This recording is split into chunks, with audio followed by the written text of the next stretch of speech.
Hello, dear friends. Welcome to this program, Our Moments with God, our moments with the Word of God, our moments with the love, mercy, and compassion of God, our moments also with the holy ones of God, our moments also with this beautiful nature. As you can see in the background here, this tree, it's full of plums. This is particular plums, which in German is called Zwetschgen, and I will say a little bit about that in an indirect way. But I invite you also to please share the videos with others. Ask your friends to press the like button and write your comments below Facebook or YouTube, wherever you are watching it, and share it widely with people. Thank you very much. And today's gospel actually is exactly that of yesterday. Yesterday we spoke about the multiplication of bread, 5 loaves and 2 fish, how 5,000 men alone, not including children and women, were fed because Jesus multiplied the 5 loaves and 2 fish. First he asked his disciples that you give them something to eat, and then they did not have anything. Jesus had his own plans. So that is the gospel that is repeated today again on Monday. So you might wonder, then, what do I have extra to say today? Could I speak on the first reading? Yes, the first reading is also quite interesting because there seems to be a conflict between two prophets, Jeremiah and Hananiah. And Jeremiah is saying that any prophet who does not speak about peace, his prophecy is not correct. And then finally there is kind of an argument going on there between two of them, and Jeremiah is certainly the true prophet. And finally he says that from the Lord he has heard that Hananiah must die because he is making false prophecies. So this is also important for us to know, to distinguish between the true prophets and the false prophets. And amongst us too, among preachers and Christians and Catholics, there are always points of view that are different, and each one can justify his or her own stand. But it is good for us to know, and I don't want to get into that, because the real discernment of what is right, as St. Ignatius of Loyola, the other day we celebrated his feast, taught his followers to follow a path of discernment, to know what is the truth, and how you can reach to a correct decision vis-a-vis having your conversation with God. But coming back to the gospel today, which is yesterday's, I am carrying a bag here. This gospel, of course, we always talk about the Jesus wonder of multiplication of bread, and it is also known as multiplication of bread and fish, and feeding the 5,000. We also spoke about the Eucharist. But do you know what comes to my mind?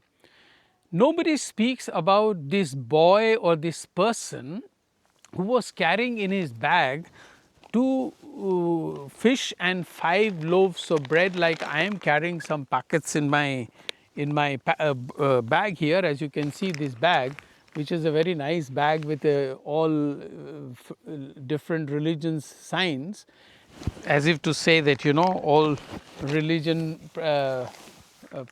practicing or practicers of all religions are very generous. No. I'm thinking of this boy. The disciples told Jesus, there is somebody here who has got 5 loaves and 2 fish in his bag.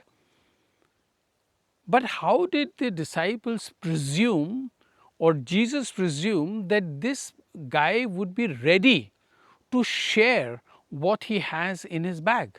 How did they presume? Was it God's grace that was given to him that he was ready to share? Or would he have been somebody like me? Yes, somebody like me. I'm carrying these things, but I am very particular about protecting this bag, that nobody snatches this bag from me, that the contents of this bag remain with me. And even though I am not going to use this eating stuff there immediately, but I am preserving them. Maybe for some day when I will not have anything to eat, or I may be hungry. And if I see a hungry person, will I immediately give this away? No, these are expensive stuff in this, biscuits, actually sugar-free biscuits for a diabetic like me. And I am very particular to carry it and to preserve it. Rarely would I think of a poor man or people who are hungry to share this contents of this bag with others. So very few of us think about this boy or this person who was carrying a bag, who was generous enough when the disciples approached him. He could have been insecure. He could have said, no, no, no, no, no, no, I won't give, because I am carrying it with great difficulty, because I am also hungry. If I give this to you all, what would I have left for me to eat? But this person, young boy or elderly person, I don't know, was very generous to share the contents of things in his bag.